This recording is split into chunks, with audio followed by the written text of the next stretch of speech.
مفتی صاحب کے YouTube channel کو سبسکرائب کیجیے، مفتی عطاء الرحمن قاسمی۔ الحمد لله نحمده ونستعينه ونستغفره ونؤمن به ونتوكل عليه ونعوذ بالله من شرور أنفسنا ومن سيئات أعمالنا، من يهده الله فلا مضل له ومن يضلله فلا هادي له. قال الله تبارك وتعالى في القرآن المجيد والفرقان الحميد: إن الصلاة تنهى عن الفحشاء والمنكر. وقال النبي صلى الله عليه وسلم: من ترك الصلاة متعمدا فقد كفر. وقال النبي صلى الله عليه وسلم: من بنى لله مسجدا بنى الله له بيتا في الجنة، أو كما قال عليه الصلاة والسلام. معزز سامعین کرام اور میرے کارواں، میرے مجلس نانکا کی اصلاحی سرزمین سے تشریف لائے قطب عالم حضرت حافظ عبدالستار صاحب نانکبی نور اللہ مرقدہ کے نبیر محترم حضرت اقدس الحاج فضل الرحمن صاحب اور اس علاقے کی علمی شمع کے رہبر و رہنما سکروڑا سے تشریف لائے حضرت مولانا سید عظیم شاہ صاحب، اور مائک کے ذریعے پورے حلو مزرعہ تک جانے والی آواز سننے والی میری مائیں اور بہنیں، میرے دوست و احباب، اللہ تبارک و تعالی نے تمام جنات و انسانوں کو محض اپنی عبادت کے لیے پیدا فرمایا۔ ارشاد فرمایا: وَمَا خَلَقْتُ الْجِنَّ وَالْإِنسَ إِلَّا لِيَعْبُدُونِ، کہ ہم نے جنات و انسان کو محض اپنی عبادت کے لیے بنایا ہے۔ اللہ تبارک و تعالی نے جب اس زمین کو بنایا، اس کے بعد اللہ تبارک و تعالی نے ارشاد فرمایا فرشتوں سے: انی جاعل فی الارض خلیفہ، کہ میں روئے زمین پر ایک خلیفہ بنانے والا ہوں، میں روئے زمین پر انسان کو بنانے والا ہوں، پیدا کرنے والا ہوں۔ تو فرشتے کہنے لگے: اے اللہ، آپ روئے زمین پر ایسی مخلوق کو پیدا کریں گے جو زمین پر شر و فساد کریں گے، جو زمین پر آپ کی نافرمانیاں کریں گے، جو زمین پر ظلم و استبداد کے پہاڑ توڑیں گے۔ اللہ تبارک و تعالی نے ارشاد فرمایا: انی اعلم ما لا تعلمون، کہ جو میں جانتا ہوں وہ تم نہیں جانتے۔ اللہ تبارک و تعالی نے فرشتوں کو بتایا: اے فرشتوں، میں نے قرآن کریم کو آسمانوں کو پیش کیا تو آسمانوں نے انکار کر دیا۔ اللہ یہ طاقتور کلام ہم برداشت نہیں کر سکتے۔ میں نے یہ کلام زمین کو پیش کیا، زمین نے انکار کر دیا۔ اللہ مجھ میں طاقت نہیں کہ میں اس قرآن کریم کو کا بوجھ اٹھا سکوں۔ اور جب زمین کو معلوم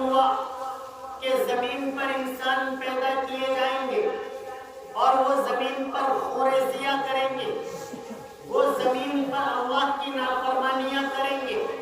وہ زمین پر آپس میں اختلافات کریں گے، وہ زمین پر بڑے بڑے گناہوں کو انجام دیں گے، تو زمین کہنے لگی اے اللہ مجھ پر ایسے انسانوں کو بالکل پیدا مت کیجیے، مجھ پر انسانوں کو نہ بنائیے، ایسے نافرمان لوگ، ایسی نافرمان ناہنجار قوم آپ میرے سینے پر، آپ میری پشت پر قطعی طور پر مت بھیجیے۔ تو سامعین کرام غور سے سنیں، اللہ تبارک و تعالیٰ نے ارشاد فرمایا اے زمین میں تجھ پر، میں تیرے سینے پر، میں تیری پشت پر اپنا گھر بنا دوں گا۔ اے زمین آسمان پر میرا گھر ہے، فرشتے میری جانب، میرے گھر کی جانب رخ کر کے عبادتیں کرتے ہیں، فرشتے میرے گھر کا طواف کرتے ہیں، میں تجھ پر، تیرے سینے پر، تیری پشت پر بیت اللہ کو تعمیر کروں گا، اپنا گھر بنا دوں گا، اس کا طواف تمام دنیا کے مسلمان کریں گے، اس کی جانب رخ کر کے تمام دنیا کے مسلمان نماز پڑھیں گے، پوری دنیا کو کعبۃ اللہ رہبری اور رہنمائی پیش کرے گا، پوری دنیا کو کعبۃ اللہ روشنی دے گا، تعلیمی روشنی دے گا، اصلاحی روشنی دے گا، تبلیغی روشنی دے گا۔ تیرے لیے اس سے زیادہ پڑھ کر کیا خیر کی بات تو تک ہو سکتی ہے؟ تیرے لیے اس سے زیادہ کیا خوش نصیبی کی بات ہو سکتی ہے کہ ہم تجھ پر اپنا گھر تعمیر کریں گے؟ زمین بہت خوش ہو گئی، کہنے لگی اللہ آپ میرے سینے پر، میرے پشت پر اپنا گھر تعمیر کریں گے تو میرے لیے بہت بڑی خوش نصیبی کی بات ہوگی۔ زمین نے قبول کیا کہ مجھ پر انسان پیدا کر دیجئے، کوئی حرج کی بات نہیں۔ اللہ تبارک و تعالیٰ نے کعبۃ اللہ کو تعمیر کیا اور دنیا کے اندر جتنی مساجد موجود ہیں، جتنی مساجد بننے والی ہیں، تمام کی تمام کو اللہ تبارک و تعالیٰ نے کعبۃ اللہ کی شاخ قرار دیا، کعبۃ اللہ کی ٹہنی بنا دیا، کعبۃ اللہ کی برانچ بنا دیا۔ اب مشرق سے مغرب تک، شمال سے جنوب تک روئے زمین پر کوئی مسجد تعمیر ہوتی ہے تو اس کا کانٹیکٹ، اس کا رابطہ کعبۃ اللہ سے جڑ جاتا ہے، وہ کعبۃ اللہ کی برانچ قائم ہو جاتی ہے، وہ کعبۃ اللہ کی شاخ بن جاتی ہے۔ اللہ تبارک و تعالیٰ نے اسی لیے کعبۃ اللہ کو معظم اور مکرم بنایا، اس روئے زمین کو معظم و مکرم بنایا، اس کے بنانے والوں کو محترم اور محترم شان بنایا، اس کی حفاظت کرنے والوں کو اللہ تبارک و تعالیٰ نے مراتب عطا فرمائے۔ علامہ اقبال نے فرمایا تھا دنیا کے بتکدوں میں پہلا وہ گھر خدا کا، دنیا کے بتکدوں میں پہلا وہ گھر خدا کا، وہ پاسباں ہمارا، ہم پاسباں ہیں اس کے۔ اللہ تبارک و تعالیٰ نے بیت اللہ کی تعمیر کے بعد روئے زمین پر جو بھی مسجد بنے اسے اپنی پسندیدہ جگہ قرار دے دیا۔ اللہ تبارک و تعالیٰ کا فرمان ہے کہ اس روئے زمین پر مجھے سب سے زیادہ پسندیدہ جگہ جو کوئی ہے تو وہ مسجد ہے۔ اگر میں کسی مقام کو بہت زیادہ خوشنما محسوس کرتا ہوں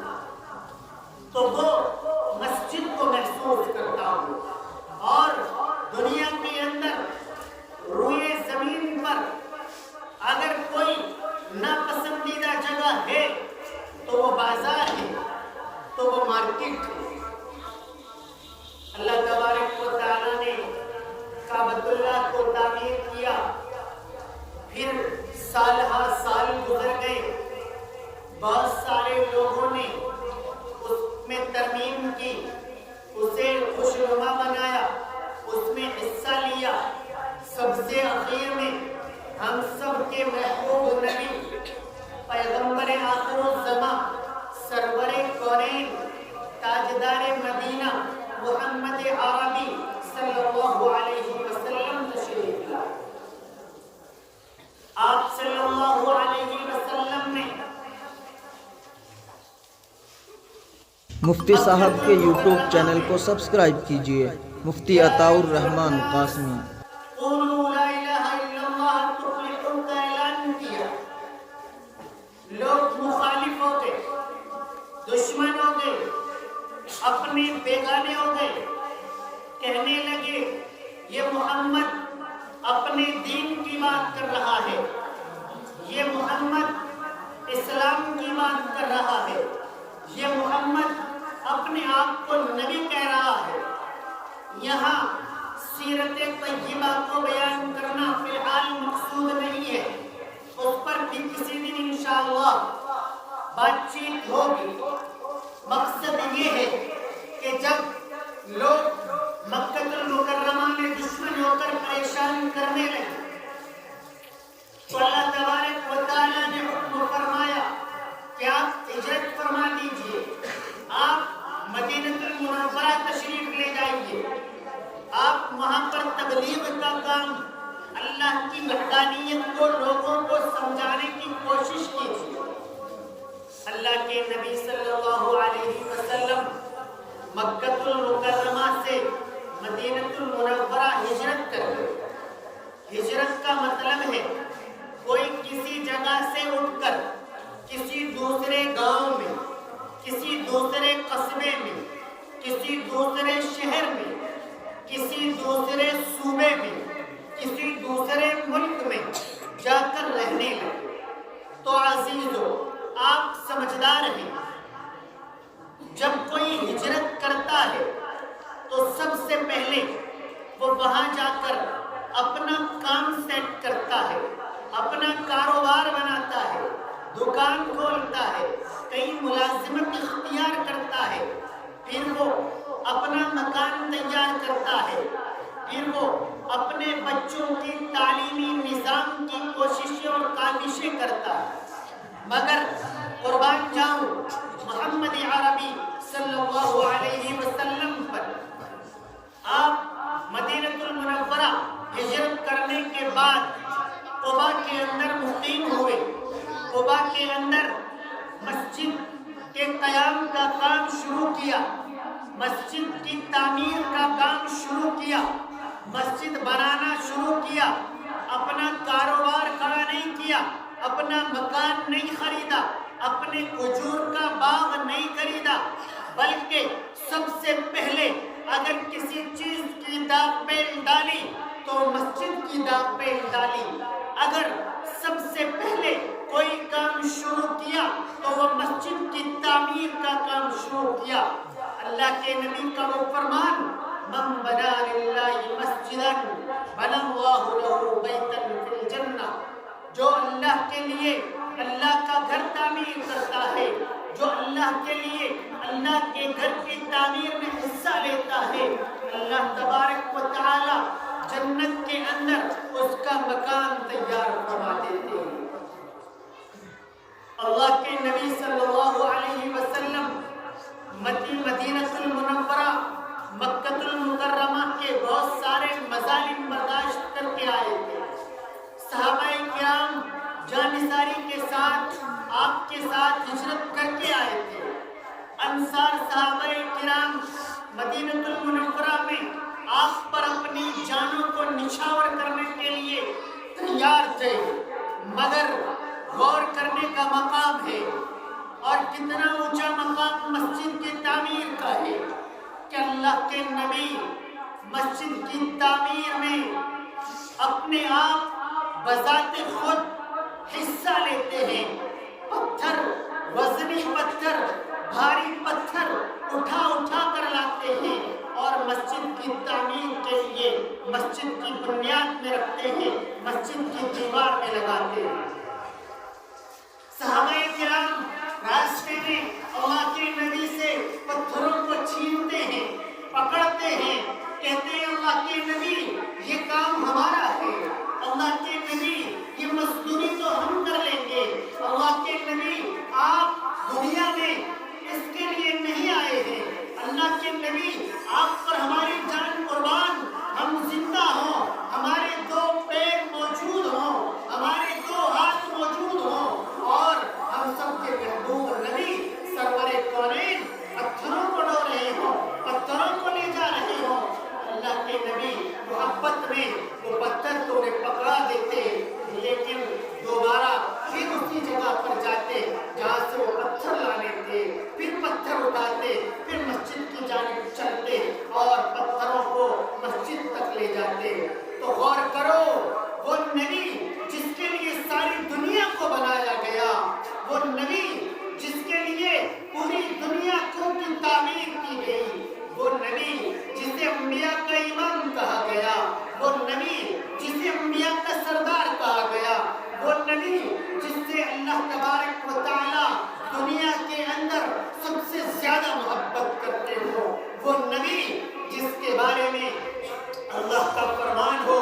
کہ اگر ہم محمد کو پیدا نہ کرتے تو اس زمین کو نہ بناتے، اگر ہم محمد کو پیدا نہ کرتے تو آسمان نہ بناتے، اگر ہم محمد کو پیدا نہ کرتے تو یہ چشمے جاری نہ کرتے، ہم انسان کو اگر بنانے کا ارادہ کرتے ہیں تو یہ محمد کے صدقے میں ہے، ہم اگر زمین و آسمان کو بنانے کا ارادہ کرتے ہیں تو یہ محمد کے طفیل میں ہے۔ اب آپ غور کیجئے، جو امیر ہو جاتا ہے وہ اپنے 400 600 روپے کا مزدور لگاتا ہے لیکن کبھی اپنے بیٹے کو نہیں کہتا کہ تو مکان کی تعمیر میں حصہ لے، چونکہ وہ سمجھتا ہے کہ جس مکان کو میں اپنے بیٹے کے لیے بنا رہا ہوں، میرا بیٹا اس میں کیوں پسینہ بہائے، میرا بیٹا اس میں کیوں مزدوری کرے۔ لیکن قربان جائیے نبی کریم پر کہ وہ کتنی بڑی قربانی پیش کر رہے ہیں تاکہ امت کے لوگوں کو معلوم ہو، تاکہ آنے والی نسلوں کو معلوم ہو، تاکہ آنے والی قوم کو اس کا علم ہو جائے کہ مسجد کی تعمیر میں حصہ لینا کتنی بڑی بات ہوتی ہے۔ وہ جان سے ہو، مال سے ہو، وقت سے ہو۔ ہم اس لائق ہیں کہ مسجد کو پیسے دے کر بنوا دیں، یہ نہیں بڑی بات ہے۔ ہم اس لائق ہیں کہ مسجد میں اپنی 1 دن کی مزدوری لگا دے، اپنی 1 ہفتے کی مزدوری لگا دے، 15 دن میں یہ طے کر لیں کہ میں 1 دن مسجد کی تعمیر میں حصہ لیا کروں گا، آدھا دن تعمیر میں حصہ لیا کروں گا، 1 گھنٹہ تعمیر میں حصہ لیا کروں گا۔ تو جو بھی مسجد کے 1 اینٹ لے جا کر مستری کو دے گا وہ اسی زمرے میں آئے گا، اس کا شمار انہیں لوگوں میں کیا جائے گا۔ نبی کریم صلی اللہ علیہ وسلم نے جو پتھر ڈھوئے تھے، جو پتھر لے کر گئے تھے مستری کے پاس، آپ کی وہ مزدوری، آپ کا وہ اینٹوں پر لے جانا، آپ کا وہ 1 دن لگانا، آپ کا وہ 1 گھنٹہ لگانا اسی کے اندر لکھ دیا جائے گا۔ اللہ کے نبی صلی اللہ علیہ وسلم نے غالباً 14 روز قیام کیا، مسجد کی تعمیر کا سلسلہ شروع کیا اور اس کے بعد آپ صلی اللہ علیہ وسلم آگے تشریف لے گئے۔ وہاں پہنچنے کے بعد بھی سب سے پہلے مسجد نبوی کی تعمیر کا کام شروع کیا۔ مسجد نبوی کی زمین خریدی، سہل اور سہیل 2 بچے کہنے لگے اللہ کے نبی یہ زمین ہماری جانب سے قبول فرما لو، یہ زمین ہم اپنی جانب سے دے رہے ہیں، آپ اس پر مسجد بنا لو۔ اللہ کے نبی صلی اللہ علیہ وسلم کو اپنی ذات سے اس میں حصہ لینا تھا، اپنے صحابہ کرام کا حصہ ڈلوانا تھا، تو کہا ہم زمین مفت میں نہیں لیں گے، ہم زمین کو خریدیں گے۔ اللہ کے نبی نے پیسے دیے، صحابہ کرام نے پیسے دیے اور زمین